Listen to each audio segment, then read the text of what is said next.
बच्चियों को, लाडली बहनों को, लाडली बेटियों को वापस लाना मेरे हिसाब से सही मानों में आप एक अच्छा काम करेंगे। सब इसमें क्या आपको क्या लगता है, क्या हो सकता है? हवस हो सकती है या फिर धर्म परिवर्तन का भी इसमें मामला आ सकता है सामने? देखिए क्योंकि जैसे आप बता रहे हैं कि शादी का रिवाज जो गया हिंदू समाज में इस तरीके का होता है, तो इसको देखिए क्या समझेंगे आप? इस बच्ची को जब यहाँ से लेकर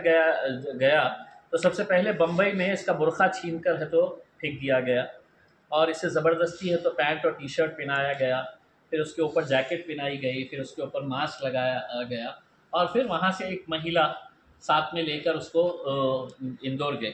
जिस तरीके से ये बच्ची के साथ जो जो सलूक हुआ, शायद मैं आपके सामने है तो कैमरे के सामने ये बयान नहीं कर सकता उसमें, लेकिन हमको ये सोचना है कि किसी की भी बच्ची हो सकती है, किसी की भी बहन हो सकती है,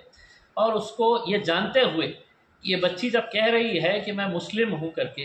तो उसको हिंदू धर्म के अंदर परिवर्तन किया गया, उसका हिंदू रीतो रिवाज के हिसाब से उसकी ज़बरदस्ती शादी कराई गई, उसके हाथ में है तो लाल तागे बांधे गए, और उसको कई कई दिन तक उसको है तो कमरे में बंद रखा जाता था, उसे मारा पीटा जाता था, और यहाँ तक कि उसको ये धमकाया जाता था कि तेरे को हमने 1.5 लाख रुपये में ख़रीदे, अगर तू हमारी बात नहीं मानेंगी तो तुझे हम दूसरे किसी के हवाले और बेच देंगे करके उसमें। तो आप सोचिएगा कि मतलब औरंगाबाद की और कोई लड़कियां हैं उसके साथ? मेरे हिसाब से देखिए ये मैटर के अंदर तो अभी तक हमारे पास ऐसी कोई जानकारी नहीं आई है, लेकिन हम पेरेंट्स जिनके बच्चे गायब हुए हैं, और महाराष्ट्र के अंदर जितने भी NGOs है, मीडिया है, सामाजिक संगठन है, इन सब से अनुरोध करेंगे कि एक पूरे बड़ी मुहिम चलाने की ज़रूरत है,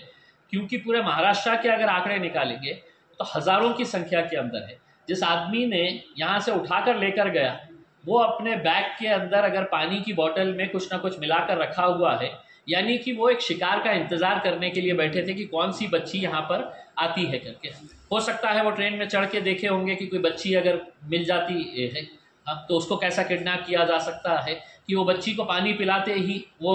उसके होश उड़ गए, वो गुनुदगी के अंदर आ गई, और उसकी जब आँख खुली तो सीधा बम्बई के अंदर थी उसमें। तो मेरे हिसाब से बहुत संगीन मामला है। पुलिस ने तो अब मेरे हिसाब से चोरी के छोटे छोटे मामलों को पीछे रखते हुए जो बच्चियां चोरी हो गई हैं उन बच्चियों को पहले ढूंढने का काम करना चाहिए। सर उसके अलावा जैसे बहुत सारे माँ बाप अपने बच्चियों